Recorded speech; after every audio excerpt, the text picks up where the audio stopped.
Hola y bienvenidos a mi canal de YouTube una vez más. Hoy tenemos otro capítulo de Mentes Perversas, pero este es especial. Verán, trae consigo una especie de encrucijada entre si lo que hizo este asesino estaba bien o mal moralmente. No se confundan, en realidad las cosas que hizo eran horribles, pero hay quienes lo defienden, diciendo que quizá las personas que mató un poco se lo merecían. Díganme después de ver este video entonces qué opinan acerca de Robert Maudsley. Ustedes ya saben, para completar estos casos de mentes perversas, así como otros del canal, leo los libros que están disponibles. Así que para complementar este guión, leí Hannibal the Cannibal, The True Story of Robert Maudsley. El precio está bastante bien, así que si quieren leerlo, se los recomiendo. Es cortito y al grano. También si quieren acompañarme leyendo libros para próximos casos, pueden seguirme acá en Twitch. Y acá arriba les dejo en la que está en pantalla el resto de mis casos. Acá abajo tienen mis redes sociales por si quieren seguirme en alguna de ellas. Y sin nada más que decir, comencemos.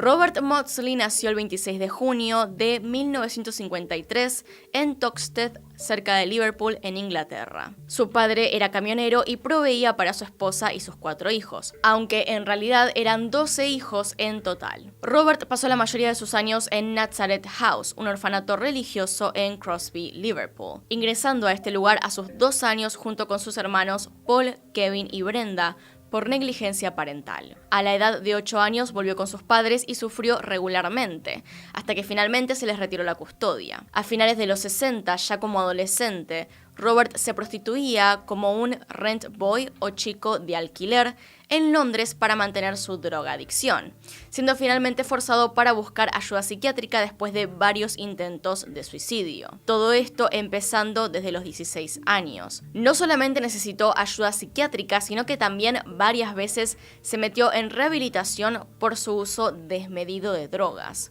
Durante su charla con los doctores recriminaba que oía voces diciéndole que matase a sus padres. Robert contó que fue violado en su niñez y tal abuso pudo haber dejado secuelas psicológicas graves. Robert dijo que si hubiera matado a mis padres en 1970, ninguna de esas personas hubiera muerto. Esto después, por supuesto, de sus crímenes. Contó que solo recordaba el abuso, las golpizas. Según él, una vez lo encerraron por 6 meses en una habitación. La única vez que abrían la puerta era para que su padre entrara a golpearlo de 4 a 6 veces al día. Lo solía golpear con un palo o rama, pero a veces incluso lo hacía con su rifle calibre 22. No hay mucha más información disponible acerca de dónde vino, pero con esa breve introducción a su infancia, podemos ver que no fue para nada buena y que de hecho, él atribuye los asesinatos y su conducta violenta al trato que recibió de sus padres cuando era joven. Dado entonces este contexto acerca de la vida de Robert, pasemos a ver sus asesinatos, a los hechos.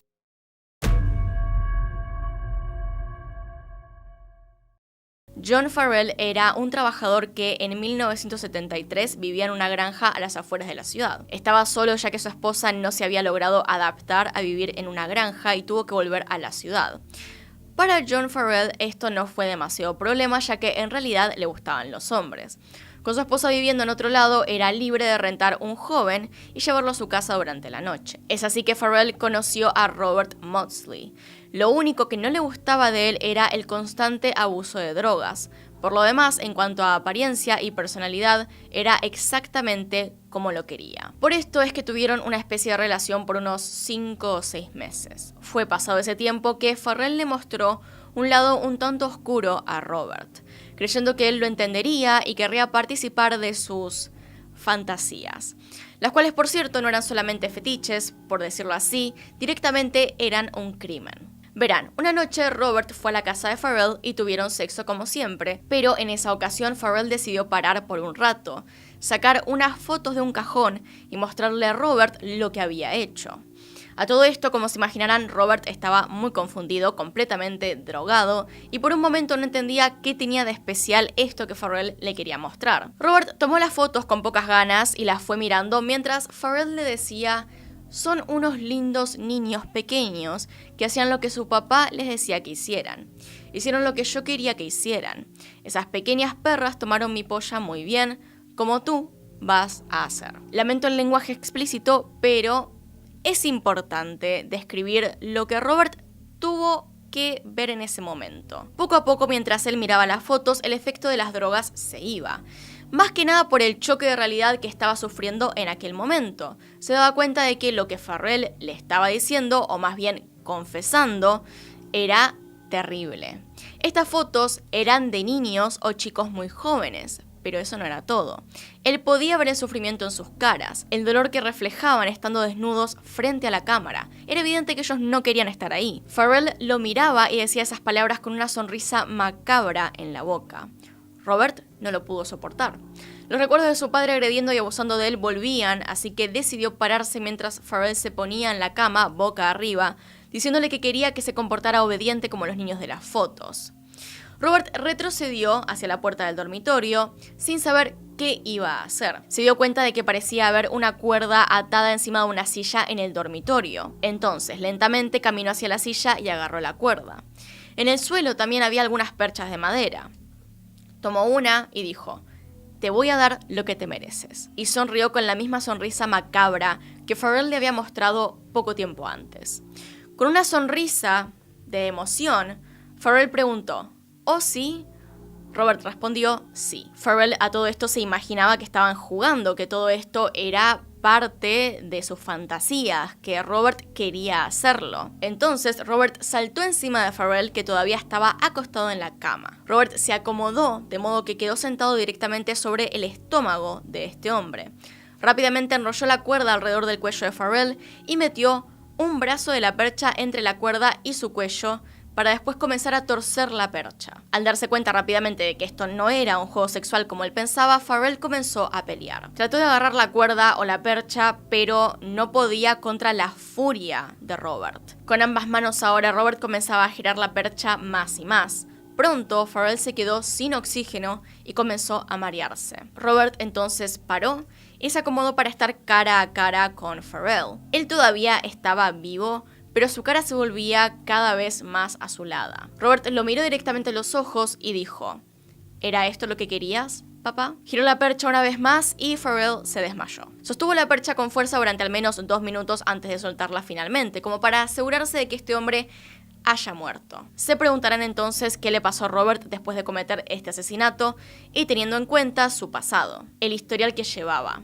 Bueno, Robert fue arrestado, por supuesto, y acusado del asesinato de John Farrell. Después de que la corte lo evaluara a él y a su historial de abuso, varios intentos de suicidio y escuchar voces en su cabeza, decidieron que lo mejor sería darle una sentencia de por vida en el hospital Broadmoor. Esto aún así no detendría los asesinatos de Robert.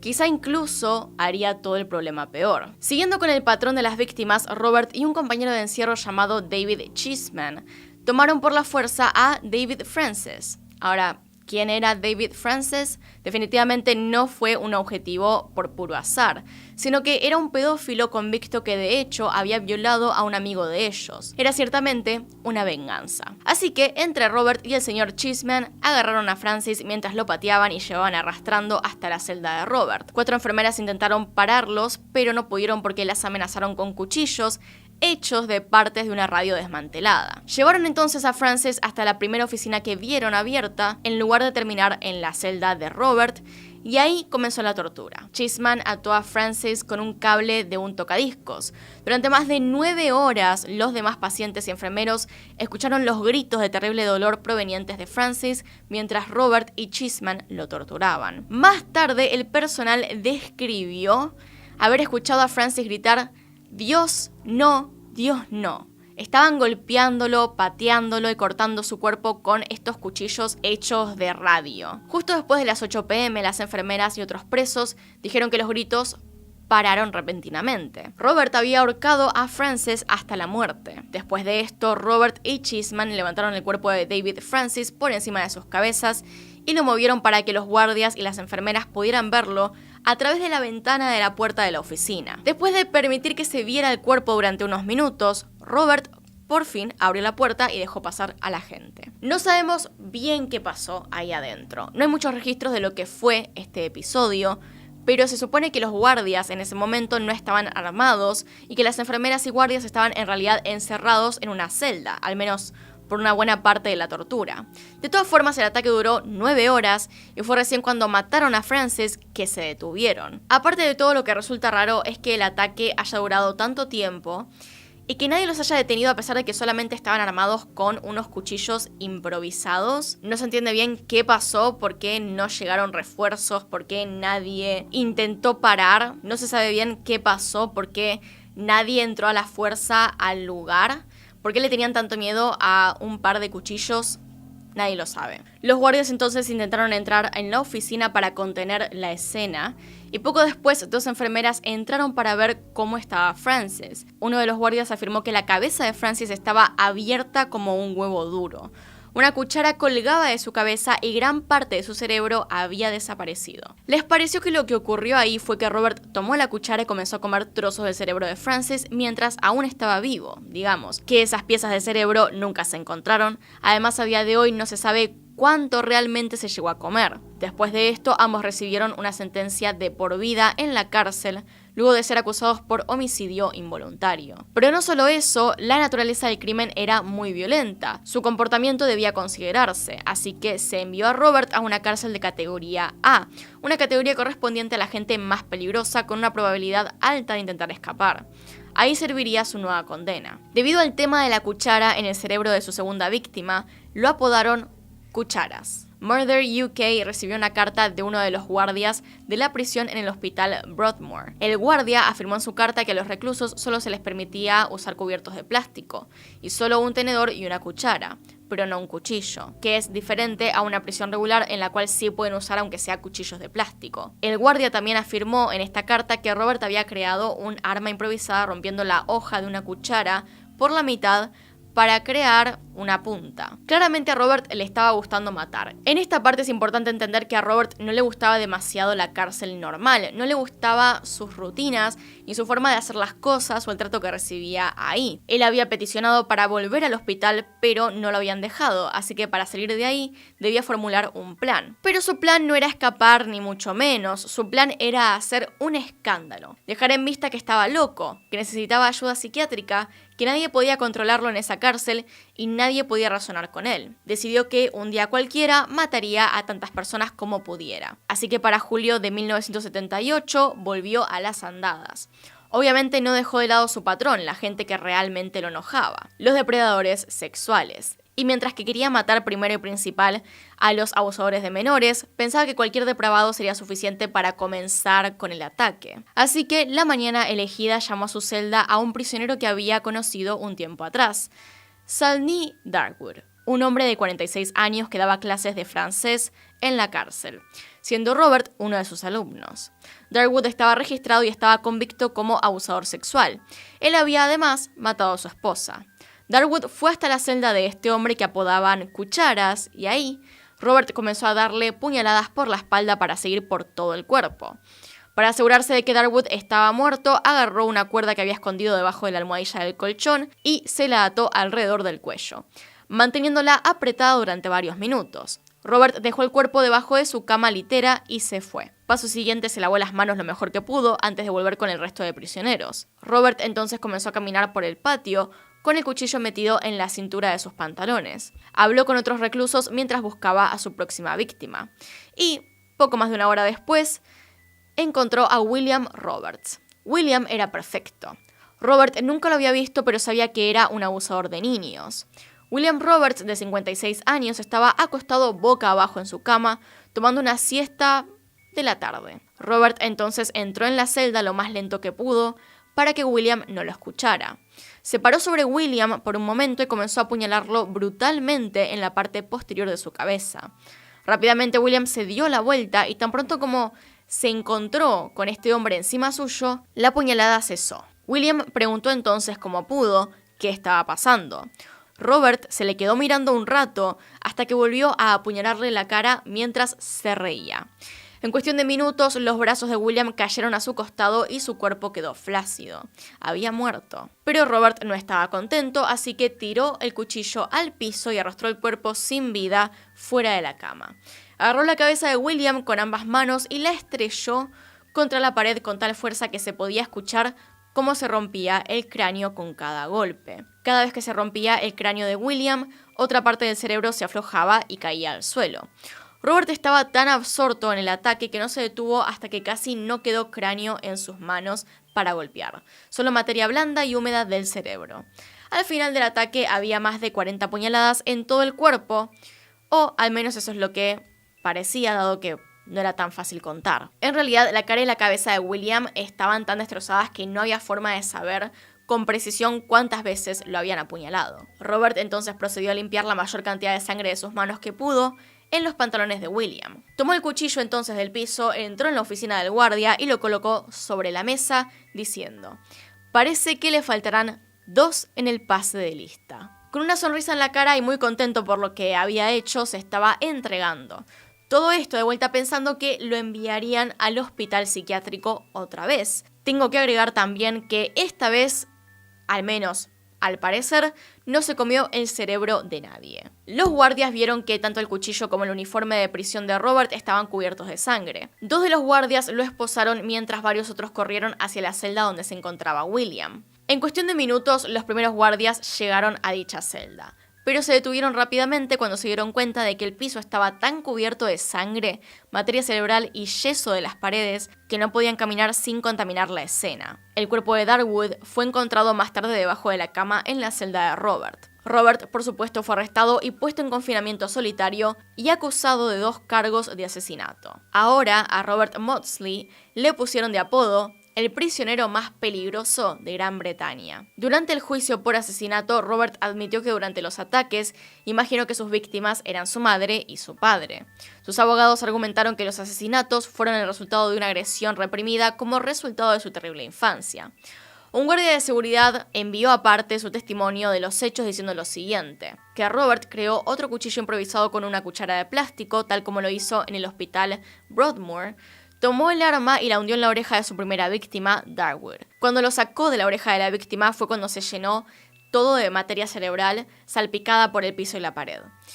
El guardia afirmó que Robert nunca comió nada de eso. El guardia también afirmó que después de que su segunda víctima, William, muriera, Robert comenzó a balancear su cuerpo alrededor de la celda, golpeando la cabeza de la víctima contra las paredes. El autor del libro, Hannibal the Cannibal, hace una observación importante, y es que esta carta era bastante problemática. Porque, ¿cómo fue que no solamente pudo describir este guardia lo que sucedió en uno de los asesinatos, sino que también en ambos? Es decir, estaba observando mientras pasaba. Y si estaba viendo ambos asesinatos, ¿por qué no trató de pararlo y llamar a otros oficiales para que lo ayudaran? Nada de lo que decía tenía sentido a menos de que estuviera de acuerdo con dichos asesinatos, o tal vez incluso haya ayudado a que pasaran. Más allá de eso, ustedes se pueden quedar pensando y después decirme en los comentarios qué opinan al respecto. Robert finalmente fue condenado por los dobles asesinatos en un tribunal penal ordinario. Fue sentenciado a 2 cadenas perpetuas más para cumplir en prisión, no en un hospital. El plan de Robert entonces había fracasado. Apeló después la sentencia, pero perdió la apelación, claramente. Después de la sentencia, Robert fue enviado a la prisión de Parkhurst en la isla de Wight a principios de 1980. Allí terminó quedándose durante 3 años y pudo trabajar con el psiquiatra de la prisión, el Dr. Bob Johnson, quien llegó a creer que Robert estaba haciendo progreso en el control de su ira y depresión. Según el Dr. Johnson, Robert hizo un progreso significativo y estaba a 3/4 partes del camino para eliminar la agresión y violencia que lo convertían en una persona peligrosa. Y acá se presenta uno de esos errores garrafales en cuestión de cómo tratar con asesinos, ya que el tratamiento se vio interrumpido en 1983, cuando Robert fue enviado repentinamente de regreso a la prisión de Wakefield. El Dr. Johnson estaba molesto porque, sin previo aviso, las autoridades penitenciarias trasladaron a Robert de regreso a Wakefield y se vio obligado a suspender el tratamiento. Wakefield decidió ponerle ponerlo en una celda especial en confinamiento solitario. Estuvo confinado en su nueva celda especialmente construida durante 10 años. Luego se trasladó de nuevo a la prisión de Wood Hill, cerca de Milton Keynes. El sistema penitenciario le construyó otra celda especial en el ala de confinamiento solitario y colocó a Robert allí. Entonces, dado que evidentemente era muy peligroso y que no podría compartir ningún espacio con otro prisionero, las autoridades tomaron una decisión, ya que merecía una condena, pero a la vez era demasiado peligroso para permanecer en una celda común. Es ahí, en 1983, que se construyen 2 celdas en el sótano de la prisión de Wakefield. Cuentan con alrededor de 5,5 metros por 4,5 metros. Las mismas son un poco más grandes que las convencionales promedio y tienen grandes ventanas con vidrios a prueba de balas, desde las cuales se puede observar a los reclusos. En su nuevo espacio, lo único que tenía y tiene, porque hasta el día de hoy permanece ahí, son una mesa y una silla realizada con material de cartulina comprimida. Tanto el lavamanos como la pileta de una pequeña cocina están atornilladas al piso y su cama es de concreto puro. El ingreso a la celda es a través de una puerta de acero sólida que abre otra puerta dentro de la celda. Tiene una pequeña abertura por donde se ingresan los alimentos y otros elementos que necesite. El nuevo hogar de Robert permanece cerrado 23 horas al día. De forma diaria dispone de 1 hora para hacer ejercicio y movilizarse. Para ello es escoltado por 6 agentes de la prisión hacia el patio y sin tener contacto con otros reclusos disfruta de su única hora de actividad y pseudo libertad. En su último juicio por homicidio en 1979, Maudsley atribuyó que sus violentos ataques de ira, previos a los crímenes cometidos, estaban vinculados a recuerdos de su infancia que se conectaban de forma directa y al instante. Es decir, que para Robert, sus víctimas ante sus ojos eran sus padres. Según los abogados, los asesinatos eran el resultado de aquella agresión recibida de pequeño, que reprimida por tanto tiempo resurgía con tanto fervor. Robert confesó ante el tribunal: "Cuando mato, creo que tengo a mis padres en mente". Concluyó: "Si hubiera matado a mis padres en 1970, ninguna de estas personas tendría que haber muerto. Si los hubiera matado, entonces estaría caminando como un hombre libre, sin ninguna preocupación en el mundo". Robert Maudsley permanece en su jaula desde entonces, y claramente no está para nada conforme, sino que han resonado diferentes mensajes y pedidos de su parte en los últimos años. En el año 2000 solicitó una rebaja en el plazo del confinamiento solitario ya otorgado, pero eso no fue aceptado. Robert también se hizo muy conocido por sus cartas, en donde escribe cómo se siente y a través de las cuales expresa lo que necesita. Las largas horas, meses y años que lleva encerrado llevaron a Robert a pedir algunas cosas para poder pasar el tiempo mejor. Según los resultados de los test psicológicos que se le han realizado, Robert Maudsley posee el coeficiente intelectual de un genio. Es un gran amante de la música clásica, el arte y la poesía. Tal es así que tiene intenciones de obtener un título de universidad abierta en teoría musical. Sus amigos y familiares lo visitan esporádicamente y disfrutan de su compañía y su buen humor. Lo describen como una persona inteligente, amable y gentil. El hermano de Robert, Paul, dijo: "Por lo que sé, las autoridades penitenciarias están tratando de doblegarlo. Cada vez que lo ven progresando un poco, lanzan una llave inglesa en las obras. Pasó un tiempo en la prisión de Wood Hill y allí se llevaba bien con el personal. Incluso jugaba al ajedrez con ellos. Tenía acceso a libros, música y televisión. Ahora lo han vuelto a poner en la jaula de Wakefield. Sus problemas comenzaron porque lo encerraron cuando era niño. Todo lo que hacen cuando lo devuelven allí es devolverle todo ese trauma". A Robert Maudsley se le está haciendo muy difícil la prisión en soledad absoluta y confesó lo siguiente: "Me dejan estancarme, vegetar y retroceder. Me dejan confrontar mi soledad de frente con personas que tienen ojos pero no ven, y que tienen oídos pero no oyen, que tienen bocas pero no hablan". Llegó a solicitar si por favor le permitían tener un periquito, un pájaro como mascota. Se dirigió a las autoridades preguntando: "¿Por qué no puedo tener un periquito en lugar de las moscas, las cucarachas y las arañas que tengo actualmente? Prometo amarlo y no comerlo". También pidió que en su defecto le facilitaran una cápsula de cianuro para poder terminar con su vida, pero tampoco fue escuchado. Existe un paralelismo con el personaje de Hannibal Lecter, del Silencio de los Corderos. A él también le habían prohibido hablar con otros reclusos y el ambiente de la celda era casi idéntico. De todos modos, la película se realizó 7 años después de la construcción de la jaula para Robert, lo que supone que el libro y la película se inspiraron en este caso. Pero no todo se reduce a las jaulas de cristal y los antecedentes en las víctimas de posible canibalismo. Tanto Robert como el personaje disfrutan de la música clásica y demostraron ser muy inteligentes. Dentro de lo que viene siendo su estadía en Wakefield, en el ala de confinamiento solitario, hay un hombre que destaca entre los conocidos de Robert Maudsley y ese es Charles Bronson. En realidad ellos no se pueden ver, están en la misma zona, pero al ser confinamiento solitario no pueden tener esa clase de contacto, aunque descubrieron que gritando se podían comunicar entre ellos casi sin problemas. Uno diría que por la cantidad de tiempo que pasaban en confinamiento esto sería bueno, es decir, hablar con alguien, pero la realidad es que fueron amigos durante muy poco tiempo y el resto del tiempo fueron más que nada enemigos. En algún momento Bronson quería que fueran amigos, especialmente para que testificara a su favor en un juicio, cosa que a Robert no pareció gustarle demasiado. Incluso Bronson le quiso regalar un reloj como muestra de amistad, a lo que Robert contestó que para qué quería un reloj si iba a pasar el resto de su vida encerrado. Así que le pidió a los guardias que se deshicieran del regalo. Esto no le cayó para nada bien a Bronson, quien comenzó a gritarle desde su celda que lo mataría. Pero, como ya se habrán dado cuenta, Robert no le tiene lo que se dice miedo a nadie.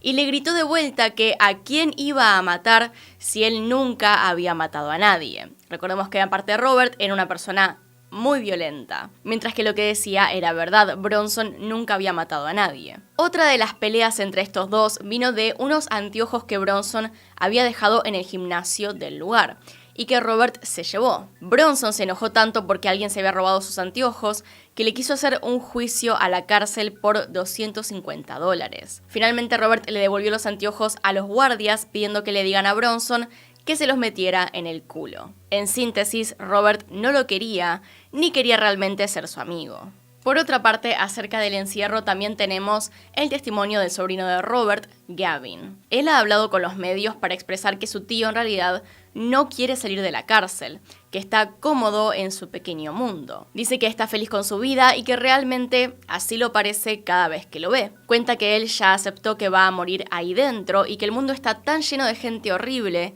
que prefiere no tener que verlos. Gavin también cuenta sobre las experiencias de Robert en prisión, que no fueron para nada buenas. Lo que les conté en todo el video sobre la brutalidad de los crímenes de Robert es en parte verdad y en parte un poco fantasía. Robert dice que nunca se comió el cerebro de ninguna persona, que simplemente les dio la cabeza contra la pared tan fuerte que básicamente pulverizó el cráneo de sus víctimas. Pero los guardias de la cárcel siguieron molestándolo con que comía gente. Además tuvo que dejar de fumar porque lo torturaban con eso, fumaban afuera de su celda y le decían que jamás podría consumir tabaco de nuevo. Robert tuvo que dejar su adicción con mucha voluntad para que no pudieran afectarlo con esto. Un poco después, no siendo suficiente nada de lo que habían hecho antes, ni las cosas que le decían, comenzaron a escupirle la comida. Lo bueno que destaca Gavin es que al menos Robert ya no tiene que convivir con la mayoría de esos guardias, digamos por la cantidad de años que él lleva dentro de la cárcel. De aquellos que lo trataron mal, la mayoría o ya murieron o ya se retiraron,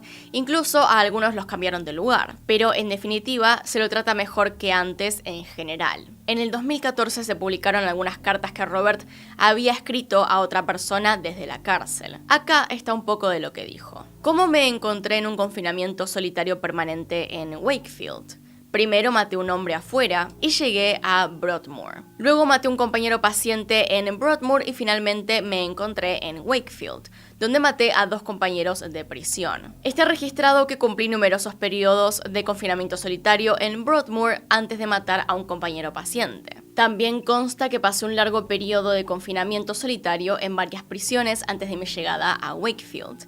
En ningún momento en Broadmoor ni en esas cárceles recibí ningún tipo de asistencia o ayuda psicológica o psiquiátrica. Numerosos periódicos y tabloides nacionales me han etiquetado como el propio Hannibal Lecter de Gran Bretaña. Todo muy sensacional sin duda y he recibido numerosas cartas de personas a lo largo de los años que han visto esta película, El silencio de los inocentes, y que creen que es un retrato genuino de la historia de mi vida. Por supuesto, tienen derecho a sus creencias, sin embargo, una representación más precisa sería una película llamada Murder in the First. Menciono esto porque una pregunta importante para estas personas sería en qué medida mis condiciones, el entorno y el trato en Broadmoor y Wakefield jugaron para hacerme reaccionar de una manera tan salvaje. Como saben, actualmente no veo a ningún psicólogo ni psiquiatra. Parece que Wakefield está feliz de ponerme en confinamiento solitario permanente después de matar a 2 de sus prisioneros. En realidad, todo lo que Wakefield ha intentado hacer desde 1978 es demonizarme. ¿No somos todos productos de nuestro entorno, usted, la señora Prentice y yo? ¿No formamos todas nuestras opiniones, creencias, etcétera, a partir de cómo percibimos ese entorno? Las autoridades de la prisión de Wakefield me perciben como un problema. Su solución a ese problema hasta la fecha ha sido enterrarme vivo, siendo la jaula, en última instancia para ellos,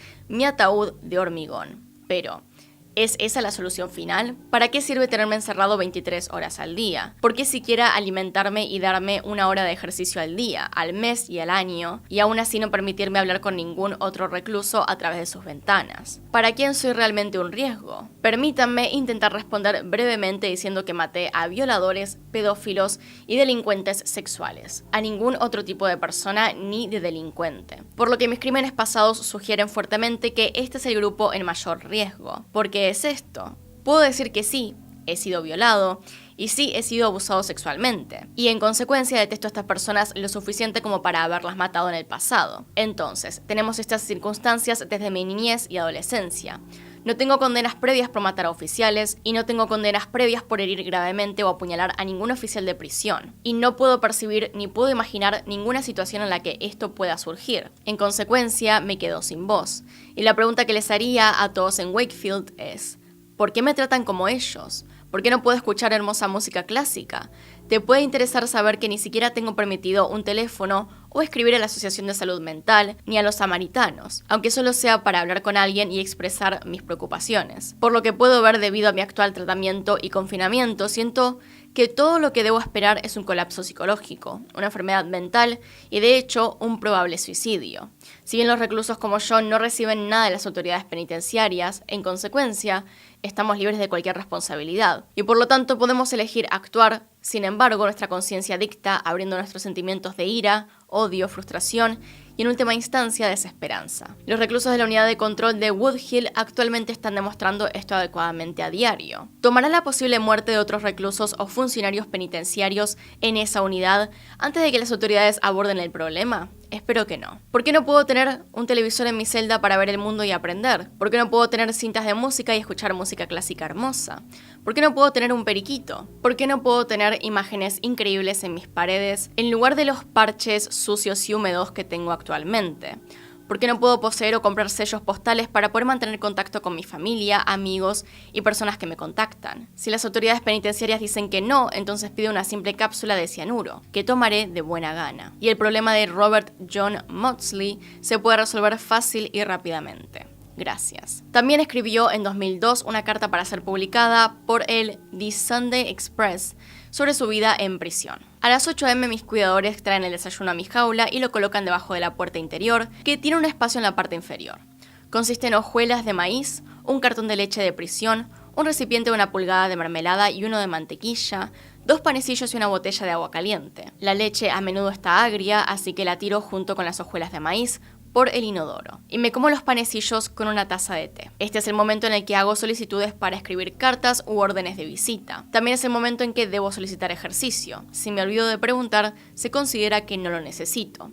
Si he pedido ejercicio, 6 o 7 oficiales me sacan de la jaula a las 8:30 am. Primero me paro sobre una caja de madera y abro los brazos. Luego debo abrir la boca, luego sacar y levantar la lengua, luego un cuidador me frota, mientras que otro usa un detector de metales en todo mi cuerpo. Tengo que levantar los pies para la inspección. Si no estoy de acuerdo con algún aspecto de este procedimiento, se me devuelve a mi jaula y se considera que me he negado a hacer ejercicio. El ejercicio es de 1 hora. No se me permite fumar ni traer nada para beber al patio de ejercicios. Si otro recluso intenta hablarme desde la ventana de su celda, se le podría dar confinamiento. El patio tiene cámaras de circuito cerrado de televisión y está hecho de hormigón o asfalto.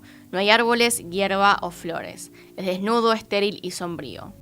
Encuentro el silencio forzado deprimente. Cuando se acabe la hora tengo que pasar por el proceso de búsqueda y volver a la jaula. Dejo mis zapatos fuera de la jaula. De 9:30 a 11 am no veo a nadie. A las 11 am se coloca el almuerzo por el desnivel. Por lo general solo como la mitad, ya que es insípida, sosa y poco saludable. En este momento, por lo general me dan cualquier correo y un periódico de la prisión. A las 17:50 me dan la última comida del día. Me dan agua caliente hasta las 8 am. Me dan 2 rebanadas de pan blanco a la semana. Esto generalmente se enmohece después de unos días. No se proporciona mantequilla ni mermelada extra. Los miércoles por la tarde mis cuidadores me traen mi cantina a la jaula. Estos productos son de la tienda de la prisión. Por lo general solo puedo pagar tabaco liado a mano, además de papel de fumar y una gran caja de fósforos. Los domingos se supone que me den cambio de equipo. Si sucede, recibo una funda de almohada, 2 sábanas, 2 toallas, 2 pares de calcetines, 2 pares de calzoncillos, 2 camisetas y un conjunto de overoles de una pieza. Si no sucede, tengo que quedarme con ropa y sábanas sucias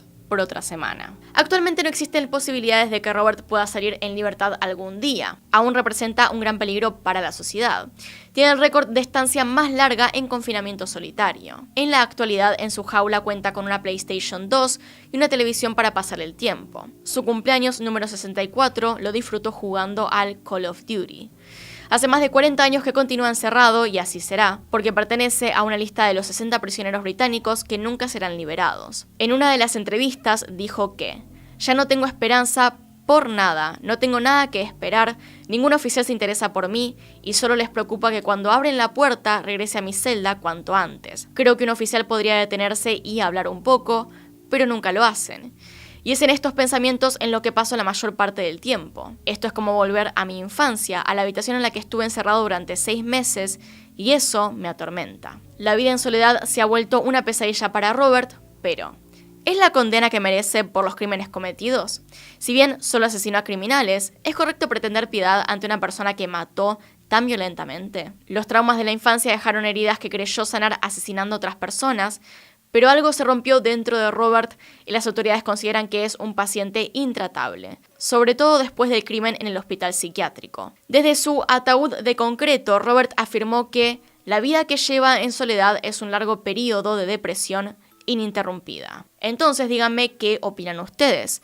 Creo que no sería del todo confiable dejar a Robert simplemente estar en libertad. De todas formas, les tengo que decir algo que obviamente hace que esté inclinada a cierta perspectiva sobre el caso, y es que yo no puedo sentir empatía en lo absoluto por abusadores de menores, es decir, en lo más mínimo no siento absolutamente nada. Para mí, cuando una persona tiene la etiqueta de abusador de menor, ya pasa a ser directamente alguien que no tiene ni un ápice de aprecio de parte mía, nada, no es humano, Yo no tengo nada de empatía, literalmente ni una gota. Por eso mismo me interesa extremadamente poco lo que les ocurra. De todas formas, no por eso puedo ignorar que Robert Maudsley es una persona increíblemente violenta. Eso sigue estando ahí. Pero considero que quizá podría haber sido peor y que bueno, podría disfrutar un poco más de horas de sol al día, aunque sea, digo. Le dieron una PlayStation, al menos denle 2 horas de ejercicio. Pero bueno, quiero que me digan ustedes qué opinan al respecto. Déjenmelo saber abajo en los comentarios. Les dejo ahí en la descripción mi mail por si quieren mandarme videos para hacer. Lo que sea, mándenmelo al mail. Acá están los Patreons y los miembros del canal. Gracias por apoyarme a través de esos medios.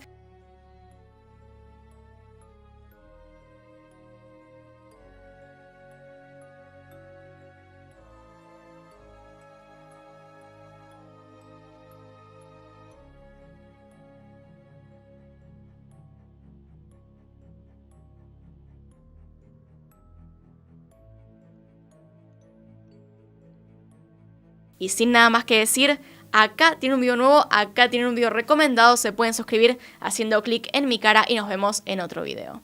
Adiós.